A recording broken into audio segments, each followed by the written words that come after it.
नमस्कार, देख रहे हैं झकास भारत। मैं हूं रविकांत। अभी हमारे बगल में हैं बीजेपी के राष्ट्रीय प्रवक्ता गुरु प्रकाश जी। अभी मैं पूछूंगा उत्तर प्रदेश इलेक्शन के बारे में और बिहार की भी कुछ घटनाओं के बारे में। पर अभी बनारस में और प्रधानमंत्री जी आए थे और भव्य समारोह हुआ था और उद्घाटन भी हुआ था। उसको लेकर गुरु प्रकाश जी कुछ जानकारियाँ देंगे उसके बारे में। देखिए, निश्चित रूप से हमने आज देखा है कि किस प्रकार आदरणीय प्रधानमंत्री जी ने लगभग हज़ारों करोड़ों की योजना का आज शिलान्यास भी किया है और उद्घाटन भी किया है और घोषणा भी की है। और बहुत दूर जाने की आवश्यकता नहीं है। जिस प्रकार 6 साल पहले या कहिए 2014 के पहले भारतीय राजनीति में घोषणा पत्र की राजनीति, मैनिफेस्टो की राजनीति, रिपोर्ट कार्ड की राजनीति पहले नहीं थी, लेकिन 2014 के बाद हमने देखा है कि भारतीय राजनीतिक विमर्श में एक बुनियादी परिवर्तन, लोग परफॉर्मेंस की बात कर रहे हैं और एक डेमोक्रेसी में अस्मिता के साथ साथ, आइडेंटिटी के साथ साथ प्रोग्रेस, परफॉर्मेंस और डेवलपमेंट के इंडिकेटर्स, इस पे भी विचार विमर्श आया है, इस पे राजनीतिक संवाद आया है। ये अच्छी बात है। हम लोग डिबेट पे जाते हैं और डिबेट में जब पक्ष रखते हैं तो ये अक्सर हम लोगों ने देखा है कि पहले जो बातें होती थी जाति के नाम पे, धार्मिक तुष्टीकरण के नाम पे, उसमें एक आमूल-चूल परिवर्तन कि भाई लोग कह रहे हैं कि आपका रिपोर्ट कार्ड क्या है। तो 2014 के बाद ये राजनीति का जो बुनियादी परिवर्तन है, ये हम सबको सोचना चाहिए, समझना चाहिए और इस विषय को और प्रशस्त करना चाहिए, मजबूत करना चाहिए। आज भी आदरणीय प्रधानमंत्री जी ने कहा है कि किस प्रकार कोविड मैनेजमेंट का मामला हो, उत्तर प्रदेश को लेकर के तरह तरह की भ्रम और भ्रांतियाँ फैलाई जा रही थी, लेकिन हमने देखा कि किस प्रकार अंतर्राष्ट्रीय ख्याति प्राप्त हुई है कि भाई ऑस्ट्रेलिया के भी कुछ सांसद थे, उन्होंने भी यूपी मॉडल की तारीफ़ की। उत्तर प्रदेश की जनसंख्या के हिसाब से देखें तो उत्तर प्रदेश 5वां या 6वां विश्व का देश बन सकता है। 24 करोड़ की जनसंख्या का नियंत्रण करना और मैनेजमेंट करना इतने इफ़ेक्टिव तरीके से, ये सरल बात नहीं है। अप्रत्याशित संकट था और इस संकट में एक संतुलित तरीके से प्रशासन ने, शासन ने काम किया। केंद्र सरकार और प्रदेश की सरकार ने समन्वय का परिचय दिया। ये अद्भुत प्रशासनिक क्षमता और नेतृत्व की क्षमता का परिचायक है। और हमने देखा है कि किस प्रकार उत्तर प्रदेश, जहाँ की महाराष्ट्र से कम जनसंख्या है, वहाँ पे समय रहते लोगों को सुविधाएं दी गई। आज भी आदरणीय प्रधानमंत्री जी ने कहा है कि भाई हेल्थ के इंफ्रास्ट्रक्चर में मेडिकल कॉलेजेस हों, गोरखपुर में एम्स हो, इंफ्रास्ट्रक्चर हो, कोविड यूनिट्स हों, कोविड हेल्थ सेंटर्स हों, जांच की प्रक्रिया हो, तो उत्तर प्रदेश अव्वल रहा है, वो चाहे वैक्सीनेशन हो या जांच हो। तो हमें लगता है कि आने वाले 6 महीनों में इस विषय पे तो बातचीत होगी ही, लेकिन एक सकारात्मक बुनियादी परिवर्तन भारतीय राजनीति में आया है, ये अच्छी बात है। और अक्रॉस द पॉलिटिकल स्पेक्ट्रम, कोई भी किस विचार का है, किसी भी संगठन से जिसका संबंध हो, एक कुशल राजनीतिक संवाद के लिए परफॉर्मेंस के आधार पर बातचीत हो, इसका हम सब स्वागत करते हैं। अगला सवाल है उत्तर प्रदेश से जुड़ा हुआ ही। उत्तर प्रदेश में जिस प्रकार से राजनीति की बातें हो रही है और पहले तो हुई थी कि योगी आदित्यनाथ को लेकर के, तो क्या ये भ्रम फैलाया जा रहा है कि योगी आदित्यनाथ नहीं चेहरा होंगे, कोई और होंगे, स्वतंत्र देव सिंह और अलग अलग नाम के जरिए जो खबरें आई थी। फिर उत्तर प्रदेश के मुख्यमंत्री जी को दिल्ली ले जाया गया, फिर केशव प्रसाद मौर्य जी को भी दिल्ली ले जाया गया। तो यह इसकी स्थिति थोड़ी साफ करेंगे? नहीं, ये तो स्पष्ट है। देखिए, भारतीय जनता पार्टी एक ऐसा राजनीतिक संगठन है जहाँ पे आंतरिक लोकतंत्र, इंटरनल डेमोक्रेसी और सामूहिक नेतृत्व, कलेक्टिव लीडरशिप, तो इंटरनल डेमोक्रेसी और कलेक्टिव लीडरशिप जिस भी राजनीतिक संगठन में होता है, वहाँ कोई भी निर्णय यूनिलैटरली नहीं लिया जाता है। इसीलिए समन्वय का, चर्चा का, संवाद का ये तरीका रहता है। लोग आते जाते रहते हैं, लोग बातचीत करते रहते हैं। इसके राजनीतिक निहितार्थ, पॉलिटिकल इम्प्लीकेशंस निकालने की आवश्यकता नहीं है। एक सशक्त नेतृत्व, काम के बुनियाद में नौकरी की बात करिए, इंफ्रास्ट्रक्चर की बात करिए, एक्सप्रेसवे की बात करिए, इन्वेस्टमेंट की बात करिए, शिक्षा मानदंडों की बात करिए, हर प्रकार से जब उत्तर प्रदेश में एक सशक्त नेतृत्व, मजबूत सरकार चल रहा है। और प्रमाण पत्र देने वाले होते कौन हैं? प्रमाण पत्र पत्रकार दें अपने अनुसंधान के आधार पर, ठीक हैं, लेकिन प्रमाण पत्र जनता को देना चाहिए। और हमने देखा है कि स्थानीय चुनाव उत्तर प्रदेश में हुए थे अभी, जिला परिषद का चुनाव देखिए आप, ब्लॉक प्रमुखों का चुनाव देखिए आप, और इन सब के परे भी आप देखिए कि भाई अमेठी और रायबरेली में जिस प्रकार एक परिवार का ही शासन रहा और अपने परिवार के बियॉन्ड उन लोगों ने कुछ देखा नहीं। वहाँ विकास की क्या स्थिति है, वहाँ परियोजनाओं की क्या स्थिति है और बनारस में क्या स्थिति है, तो एक अगर आप तुलनात्मक अध्ययन करिएगा तो आपको पता चल जाएगा कि हम लोगों का महत्व क्या है। राष्ट्र के साथ साथ न्याय हो, सभी के साथ न्याय हो और विकास से कोई भी व्यक्ति वंचित ना रह जाए, हमारी राजनीतिक प्रतिबद्धता है। हम अंत्योदय की बात करते हैं तो पंक्ति में खड़े अंतिम व्यक्ति का कल्याण, ये हमारे लिए मात्र नारा नहीं, एक प्रतिबद्धता है और हम सब अपनी नीति के माध्यम से ये सुनिश्चित करने में दिन रात लगे हुए हैं और इसी का फलस्वरूप है, इसी का परिणाम है कि भारत भर में हमें लोगों का जनादेश मिल रहा है, लोगों का आशीर्वाद मिल रहा है। 2024 से पहले विपक्ष यह आरोप लगा रही है कि प्रधानमंत्री का चेहरा अमित शाह और योगी के बीच में ये वो पूरा एकदम, फिर आम जनधारणाओं से भी यह समझा जा रहा है।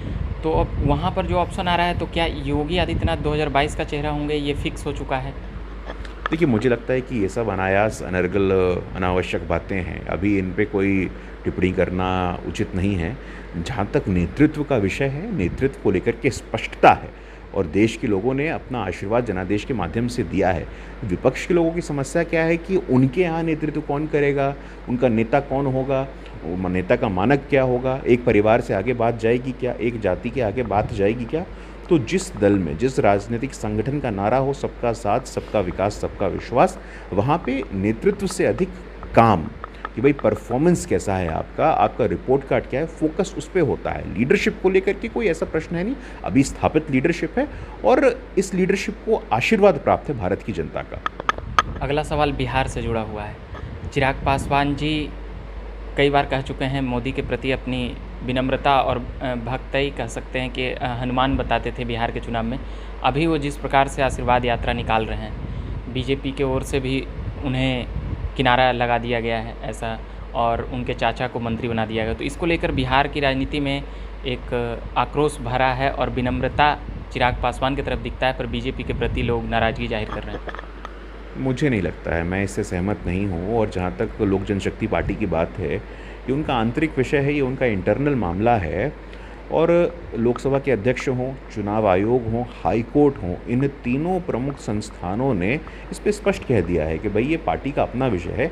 और जहाँ तक पार्टी में नेतृत्व की बात है तो पशुपति पारस जी का नाम स्पष्ट हो गया है। तो मुझे लगता नहीं कि इस पे और बाकी निहितार्थ निकालने की आवश्यकता है। लेकिन एक बात मैं यहाँ ज़रूर कहना चाहूँगा कि जब भी दलित राजनीति की बात होगी, दलित विमर्श की बात होगी, तो ये परिवारवाद से आगे निकलने की हमें सख्त आवश्यकता है कि वाकई में एस्पिरेशंस क्या हैं, महत्वाकांक्षाएं क्या है, नया दलित, युवा दलित चाहता क्या है। वो किसी का बंधुआ नहीं रहना चाहता है। अब राजनीति में जैसे परिवर्तन की बात हम लोगों ने शुरुआत में कही, तो वो परिवर्तन आया है। लोग नेतृत्व चाहते हैं और नेतृत्व में एक परिवार का आपस का संकट है। या अब बसपा का एग्जाम्पल आप लीजिए, बहुजन समाज पार्टी में देखते हैं कि भाई वो पार्टी संभल नहीं पाती है। जब भी कोई राजनीतिक विचारधारा या राजनीतिक संगठन एक व्यक्ति या एक परिवार के महिमा मंडन में लगा रहेगा तो इससे मूवमेंट को नुकसान होगा। इसीलिए हमने देखा है कि बड़ी संख्या में वंचित तबके के लोग को शासन और प्रशासन में भागीदारी अब मिल रही है। आज़ादी के 7 दशक बाद हमने देखा कि भाई 12 दलित समाज के लोग, 27 के लगभग ओबीसी समाज के लोग, 11 के आसपास महिलाएं, 8 करीब अनुसूचित जनजाति वनवासी समाज के लोग, उनको शासन प्रशासन में भागीदारी मिली है। डिसीजन मेकिंग पोजीशंस में निर्णायक भूमिका उन लोगों को अब जाके प्राप्त हुई है। तो मुझे लगता है कि विमर्श उस तरफ जाना चाहिए, एक सकारात्मक दिशा में जाना चाहिए। आपसी पारिवारिक मतभेद, आपसी संकट, इससे मूवमेंट को नुकसान होता है। एक पॉजिटिव पॉलिटिकल डिस्कोर्स हो, परफॉर्मेंस ओरिएंटेड, रिजल्ट ओरिएंटेड बातें हों और समाज का उसमें क्या है, समाज को भागीदारी मिल रही है कि नहीं, समाज तक, समाज के अंतिम व्यक्ति तक विकास की कल्याणकारी योजनाएं हम ले जा करके पहुंच पा रहे हैं कि नहीं, चर्चा इसकी होनी चाहिए। चिराग पासवान लगातार मुख्यमंत्री के ऊपर कई उनके योजनाओं को आरोपित करते हुए घेरा लगाते हैं, फिर उस पर कहते हैं नीतीश जी फेल्योर हैं।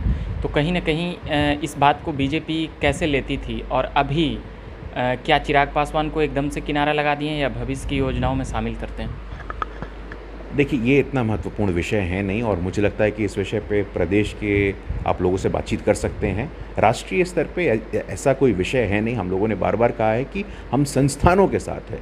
जो निर्णय चुनाव आयोग का आएगा, जो निर्णय लोकसभा अध्यक्ष जी का आया है, जो निर्णय हाईकोर्ट का आया, हम उसका स्वागत करते हैं। इसलिए इसमें बहुत ज़्यादा खोजबीन और इन्वेस्टिगेशन करने की आवश्यकता मुझे प्रतीत नहीं होती इस समय। जनसंख्या नियंत्रण को लेकर कुछ कहना चाहेंगे? बिहार में नीतीश कुमार जी ने इसे कह दिया है कि इसे कानून के जरिए नहीं, इसे हम किसी भी तरह से, मतलब कि एक जागरूकता फैला करके ही हम सुलझाएंगे जनसंख्या नियंत्रण का। देखिए, असम हो, उत्तर प्रदेश हो, एक वैज्ञानिक आधार पर बातचीत शुरू हुई है। आज से करीब 200 साल पहले जनसंख्या विशेषज्ञ थॉमस माल्थस हुए हैं और थॉमस माल्थस ने स्पष्ट किया था कि जिस अनुपात में जनसंख्या बढ़ रही है उससे अधिक अनुपात में हमारे संसाधन घट रहे हैं। तो क्या हमारा दायित्व, क्या हमारी रिस्पॉन्सिबिलिटी, क्या हमारी जिम्मेवारी भविष्य की पीढ़ियों के लिए नहीं है? हम सब कुछ उपभोग कर लें और आने वाली पीढ़ियों के लिए कुछ भी ना छोड़ें, तो ये उचित नहीं है। एक संतुलन होना चाहिए। और पर्यावरण का संकट हम देख रहे हैं कि भाई जिस प्रकार से जनसंख्या जिस गति से, जिस तीव्रता से बढ़ रही है, उस दिशा में स्वागत योग्य कदम उठाया गया है। और हमने देखा है कि भाई केंद्रीय स्तर पे भी ऐसा बिल इंट्रोड्यूस होने वाला है। पार्लियामेंट में बिल को आने दीजिए, इसकी क्या चर्चा होती है, क्या विमर्श होता है, संसदीय विमर्श क्या होता है, क्योंकि संसद जो होता है वो जनसंख्या 130 करोड़ लोगों की आकांक्षाओं का एक संस्थान होता है। उनकी आकांक्षाएं अगर कहीं प्रतिबिंबित होती, कहीं परिलक्षित होती, तो भारत का संसद है। तो जो संसद चर्चा करता है वो 130 करोड़ लोगों का विमर्श रहता है। तो मुझे लगता है आने वाले समय में स्पष्ट हुई केंद्रीय स्तर पर इसकी क्या सोच है, लेकिन ये साइंटिफिक चीज़ है और उत्तर प्रदेश और असम में इसका जो अधिनियम आया है उसका लोगों ने स्वागत किया है। नीतीश जी कई बार वैचारिक रूप से बीजेपी के साथ नहीं होते हैं, फिर भी यहाँ सरकार चला रहे हैं। अभी कई विधायक बीजेपी के टोका टिप्पणी करते हैं नीतीश कुमार की कार्यशैली पर, नीतीश कुमार के मैंडेट पर और भी बहुत चीज़ पर। इसको बीजेपी कैसे लेती है? देखिए, हमारा नारा स्पष्ट था। 2020 में जो विधानसभा के चुनाव हुए थे, जन जन की पुकार, आत्मनिर्भर बिहार, और हम लोगों ने उस चुनाव में जो घोषणा पत्र हम लेकर के आए थे उस दिशा में हम लोग काम कर रहे हैं। आज शहनवाज जी के नेतृत्व में हज़ारों करोड़ रुपए का निवेश आ रहा है। पंचायत के स्तर पे भी हमने देखा कि परामर्श समिति बना करके जन भागीदारी को सुनिश्चित किया गया है। तो काम करने में हम लोगों का भरोसा है। जहाँ तक नेतृत्व का प्रश्न है, तो हमारे राष्ट्रीय अध्यक्ष हों और गृह मंत्री जी, उन्होंने चुनाव के दौरान ही कहा था कि भाई बिहार में हम लोग नीतीश जी के नेतृत्व में ये सरकार बनाएंगे। हम लोगों ने सरकार बनाई है और केंद्र में आदरणीय प्रधानमंत्री नरेंद्र मोदी जी का मार्गदर्शन हमें प्राप्त है।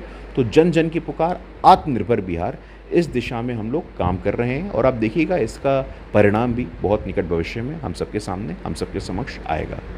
हम ये बात कर रहे थे बीजेपी के प्रवक्ता गुरु प्रकाश जी से, तमाम सवालों का जवाब लिए, चाहे वह यूपी की राजनीति हो या बिहार में जो कुछ भी चल रहा है। गुरु प्रकाश जी और भी वक्त निकाल कर आएंगे तो और भी तमाम चीज़ों पर, देश की राजनीति पर भी हम चर्चा करेंगे और सवालों का जवाब जानेंगे। राष्ट्रीय प्रवक्ता गुरु प्रकाश जी को मैं धन्यवाद कहना चाहूँगा कि इन्होंने व्यस्तता के बीच भी वक्त निकाला।